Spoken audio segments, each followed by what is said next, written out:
Twitter is going to bankrupt Elon Musk for a number of reasons. First, Twitter is a platform that is notoriously difficult to monetize. Even though Twitter has been around for over a decade, it has never been able to generate enough revenue to cover its costs.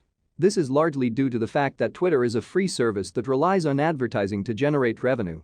However, ads are not very effective on Twitter because users are not very engaged with the platform. This means that Twitter has to rely on other sources of revenue, such as data licensing, to make ends meet. Second, Twitter is a very high-maintenance platform. It requires a lot of resources to keep the platform running smoothly.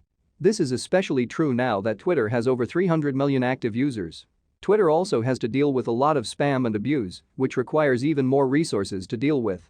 Third, Twitter is facing increasing competition from other social media platforms. Facebook, Snapchat, and Instagram are all growing very quickly and are starting to eat into Twitter's user base. This is a big problem for Twitter because it needs users to generate revenue. Fourth, Twitter has a lot of expenses that it has to pay for.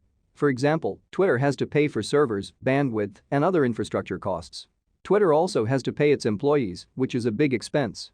In conclusion, Twitter is going to bankrupt Elon Musk because it is a platform that is very difficult to monetize, it is high maintenance, it is facing increasing competition, and it has a lot of expenses.